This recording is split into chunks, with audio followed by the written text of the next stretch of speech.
Senator from Illinois. Ask consent the quorum call be suspended. Without objection.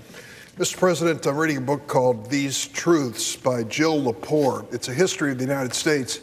She's a really gifted historian and writes quite a few things.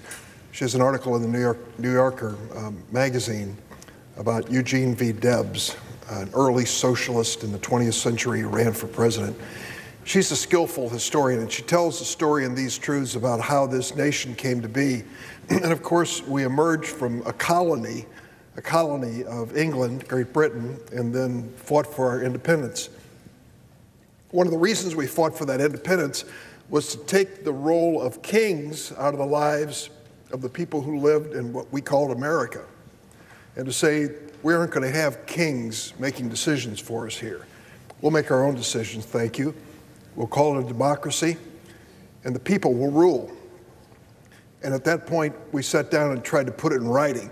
The first time we put it in writing, it didn't work out too well. The Articles of Confederation really didn't unite our country and move it in a direction that most people wanted. So the Constitutional Convention followed. And the Constitutional Convention in Philadelphia sat down and wrote this document, the Constitution of the United States. And here we are over 200 years later, still living by the words that were written 200 years ago. There were efforts to change it and amend it to reflect changes in America. The end of slavery, for example, was one of the most significant. But by and large, the principles of this document have guided us for a long time. Article 1, Section 8 gives the Congress, the Senate, the House, the Congress, the power to declare war. You think to yourself, well, it's certainly better for the Congress to make that decision than for a president to do it alone.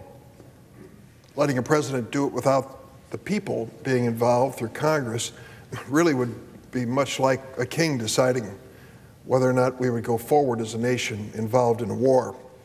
Today, on the floor of the Senate, or this week, we will test that provision in the Constitution and see if the current members of the United States Senate believe that the Constitution was right and that the Congress should be declaring war. My colleagues, Bernie Sanders, well known to most across America, Mike Lee, a conservative Republican from Utah, and Chris Murphy, a Democrat from Connecticut, have decided that we should have a test vote as to the United States' involvement in Saudi Arabia's bloody war in Yemen. I'm glad to be a co-sponsor of that legislation.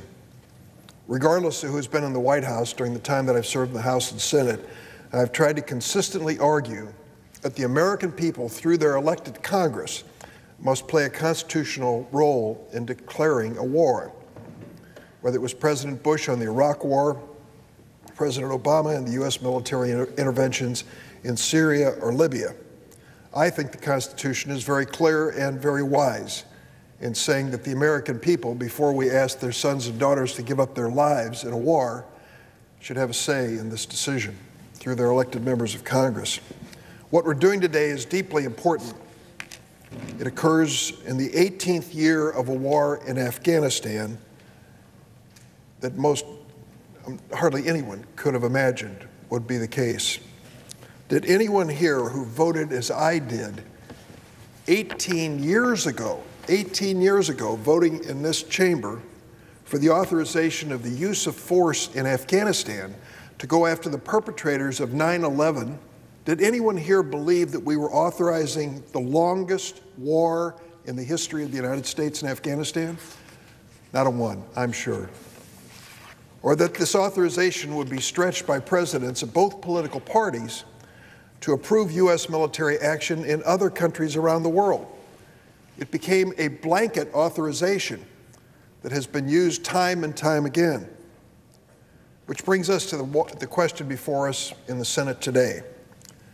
The disastrous, bloody war led by the Saudi Arabians in Yemen, which the United States is supporting. Has there been a vote in the Senate for that? No. In the House? No. Does anyone here remember authorizing any U.S. military involvement in the war in Yemen? Well, they certainly couldn't find a record vote to prove it. Did anyone who voted in 2001, as I did, to go after the terrorists responsible for 9/11, believe that this would somehow include a Saudi-led quagmire in Yemen? Now, this war in Yemen is being led by a reckless young Saudi crown prince, whom I believe had direct involvement in the brutal murder of a journalist and resident of the United States, Jamal Khashoggi.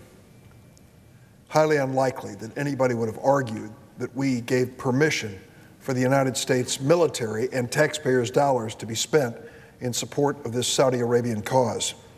Not only was this war never authorized by elected representatives or the American people, it is a humanitarian disaster. An estimated 85,000 children have already died of malnutrition. We have created a famine with this war in Yemen. In a country of 28 million people, nearly half face death through famine. I have a photo here which I displayed once on the floor, but I can't bring myself to do it again. It's a photo of a 7-year-old Yemeni girl, Amal Hussein. It is a heartbreaking photo. It appeared in the New York Times last November. This little girl died shortly thereafter. She starved to death. I just can't bring myself to display this photo again. You know what her mother said after she died? What any mother would say: "My heart is broken." This is a reality of the war that the United States supports in Yemen. And we've not debated it, we've not approved it, and yet taxpayers' dollars make certain that it continues day after day, week after week, month after month, and year after year. Now let's take a look at Saudi Arabia, who has asked us to join in this effort in Yemen that is causing such a humanitarian disaster. This is the same Saudi Arabia, the nation that conducted the cold-blooded murder of Jamal Khashoggi, a nation that is detaining and torturing women's rights activists, including Lujan al-Hathul and Samar Badawi. This is a nation that is detaining and torturing U.S. citizen Dr. Walid Fatawi. It is jailing Saudi blogger Raif Badawi and his lawyer Walid Abu Akar on charges that are ridiculous on their face. Saudi Arabia is accused of recruiting and using Sudanese children as soldiers in the war in Yemen. Saudi Arabia continues to turn a blind eye to the export of extremist teachings that have shown up and caused great harm around the world, most recently in Bosnia and Kosovo. There may be some who think this war is justified. I'm not one of them. There may be some who think because Iran is the enemy, we should be engaged in this war. But ultimately, this war and this debate and this vote are not about the merits of any of the things that I've raised. It's not about a vindication of the Houthis that the Iranians have sided with and their troubling role in this horrific civil war. It is about whether we in the United States Senate, who took an oath to uphold and defend that Constitution, believe it. If we don't believe it, we'll just ignore it, let our military wage the war, let the president look the other way, let this administration come up with another excuse for Saudi Arabia killing that journalist, and we'll keep sending our tax dollars in that prolong this terrible war. I think the Constitution requires more of us. If you truly believe in what the president is asking us to do in Yemen, if you truly want to stand with Saudi Arabia at this moment in history, show the courage by voting that way. That's all I'm asking for. Our founding fathers showed great wisdom. They knew that sending someone's son or daughter into a war was not to be made by a king or a supreme executive, but by the people of the United States. So our Constitution wisely rests that responsibility with us, senators, members of the House of Representatives. Today, there'll be a record vote, an historic vote, as to whether we go forward with this involvement in the war in Yemen. I'll be voting against any more involvement by the United States in this war. Mr. President, I yield the floor. Suggest the absence of a quorum. The clerk will call the roll.